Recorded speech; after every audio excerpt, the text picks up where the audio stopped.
Shabbat Shalom, Shalom Aleichem. Imenso prazer estar contigo em mais uma oportunidade.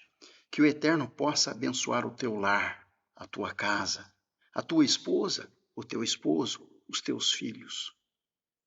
Pela oportunidade que nos concede de levar até a tua casa a meditação da Torá.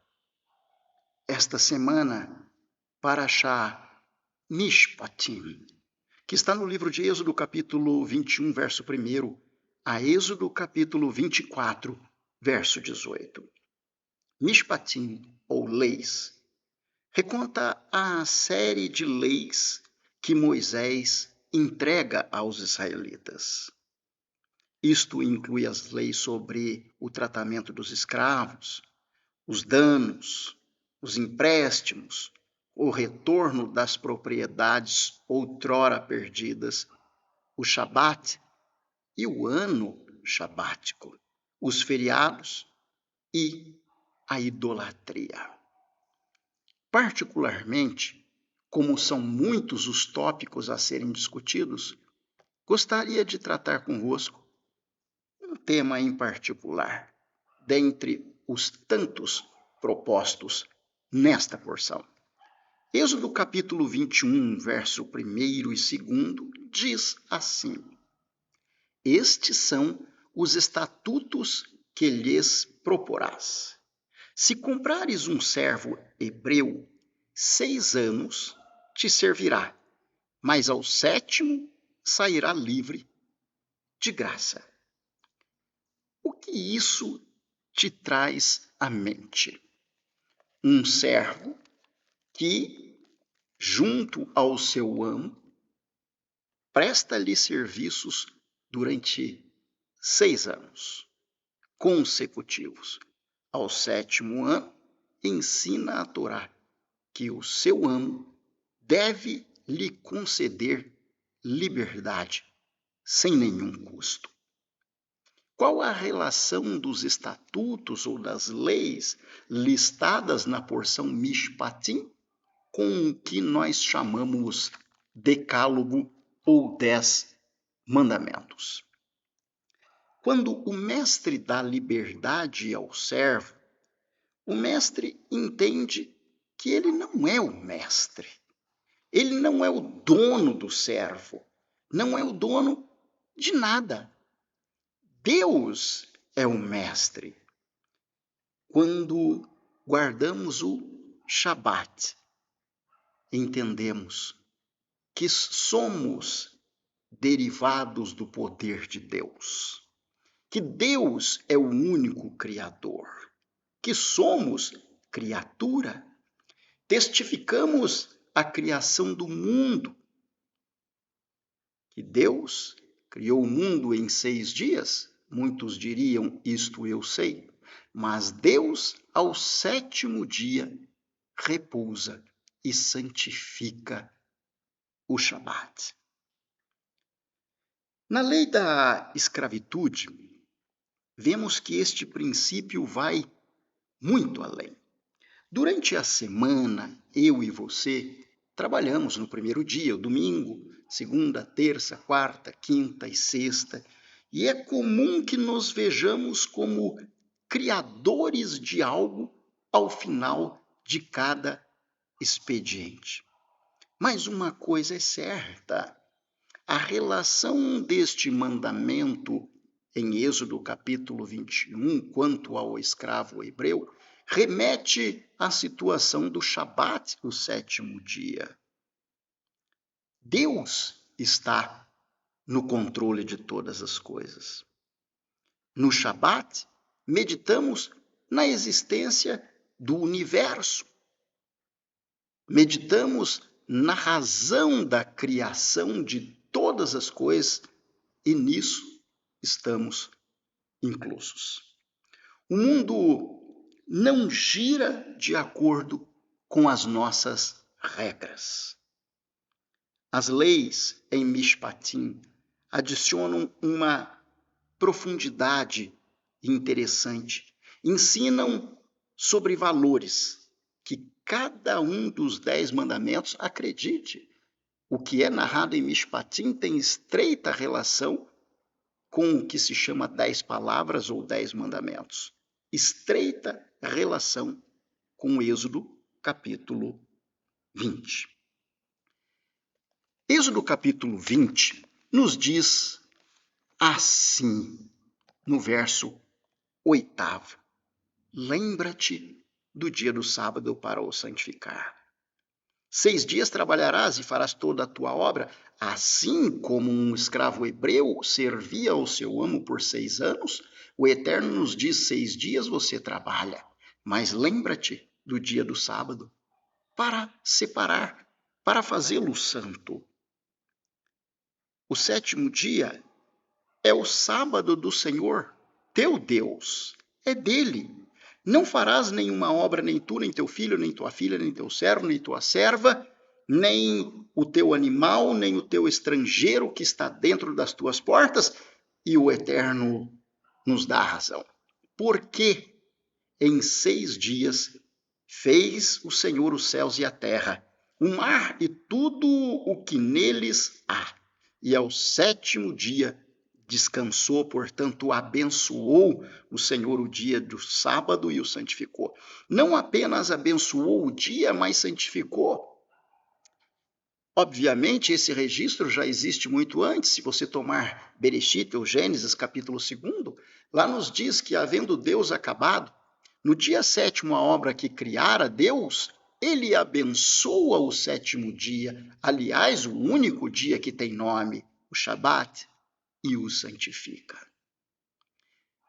Dentro ainda do livro de Shemot, no capítulo 31, nos diz assim: tu, pois, fala aos filhos de Israel, dizendo: certamente guardareis meus sábados, porque isto é um sinal entre mim e vós nas vossas gerações, para que saibais que eu sou o Senhor que vos santifica.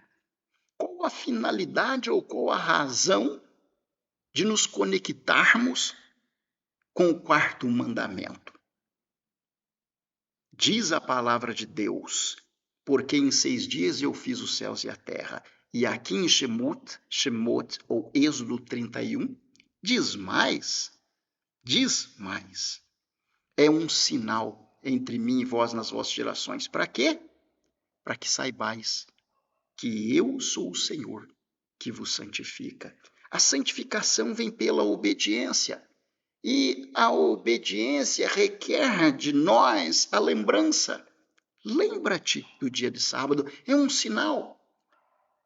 A Brit Hadashah, falando do Mashiach, diz: nenhum outro sinal vos será dado, Mateus 12, versos 39 e 40, senão o sinal do profeta Jonas, pois Jonas esteve 3 dias e 3 noites no ventre do grande peixe, da baleia, algumas versões dizem.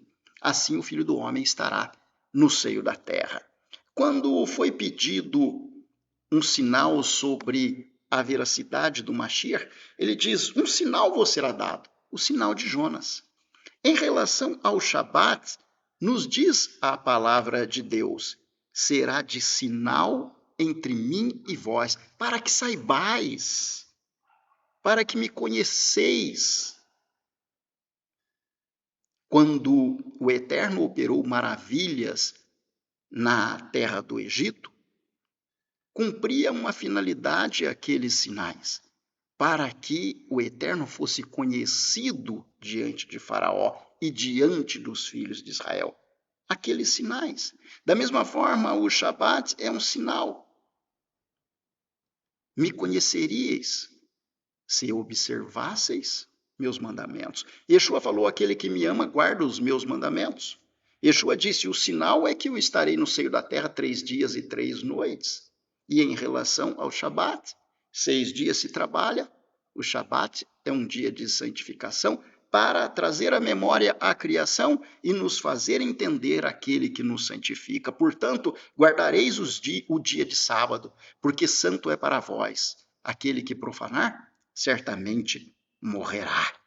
Guardarão, pois, o Shabat, os filhos de Israel, celebrando nas suas gerações por aliança perpétua. Entre mim e os filhos de Israel será um sinal para sempre, Porque em 6 dias fez o Senhor os céus e a terra, e ao 7º dia descansou. Da mesma forma, o servo hebreu trabalhava 6 anos, e ao 7º ano, de graça, saía livre. A relação com tamanha profundidade nos mostra o respeito de Deus e a sua preocupação para que possamos entender que não somos soberanos, não somos os mestres. O mundo não opera de acordo com as diretrizes que ditamos, com as regras que escrevemos. Mas há um Criador, há um soberano. Esta promessa seria unicamente para o israelita? O livro de Isaías diz que não. Nos diz lá, o eunuco não diga eu sou uma árvore seca. Aqueles que guardarem o Shabat, abraçando a minha aliança, o estrangeiro que entender ser o Shabat deleitoso, aquele estrangeiro que vive um processo de conversão à fé israelita. Um processo de conversão, uma vida de techuvá, de retorno às raízes e conexão com o Deus que chamou primeiramente Abrão, pai da altura, e mais tarde mudou o seu nome para Abraão, pai de uma multidão. Mas é necessário abraçar aqueles que abraçam a minha aliança, aqueles que não pisam o Shabat, aqueles que não profanam o Shabat. O Eterno faz promessas. Para estes, diz a profecia, o Eterno os levará à sua casa, que será chamada casa de oração para todos os povos. Tem você se lembrado dos mandamentos? Ou tão somente não matarás, não furtarás, não adulterarás, não terás outros deuses? Em relação ao Shabat, esta palavra é curiosa, não? Lembra-te do Shabat para o santificar. Quem sabe você já tenha dito aos jovens que te cercam, ou aos filhos que te cercam, lembra-te do teu Criador nos dias da tua mocidade, antes que venham os maus dias, dos quais venhas a dizer, não tenho neles contentamento. Antes que o tempo passe, no dia que se chama hoje, é importante ouvir e acatar a verdade do Eterno, porque é uma aliança entre ele e seu povo. Através dos mandamentos, somos santificados. Através dos mandamentos, nos aproximamos de Deus. Quando o povo de Israel saiu das terras do Egito, 50 dias após, ao que se chama Shavuot, ou Pentecostes, no Novo Testamento, o Eterno, no Monte Sinai, através de Moshe, entrega ao povo a certidão de casamento, a Ketubá, ou os seus mandamentos, que significam nada mais, nada menos que a liberdade. E a liberdade deriva da verdade. Yeshua diz, conhecereis a verdade, e a verdade vos libertará. Permita ao Eterno que tenhamos prazer em seus mandamentos como Davi, e que estes sejam a referência, a nossa luz colocada sobre a mesa, para que outros abracem o concerto e possam ser festejados na casa de oração para todos os povos. Shalom Aleichem Lehitraot. Até a próxima oportunidade. A Congregação Israelita da Nova Aliança em Curitiba agradece à Rede Super de Televisão e à direção da PIB Curitiba por esta oportunidade, certos de que o Eterno nosso Deus abençoará aqueles que abençoam o seu povo Israel.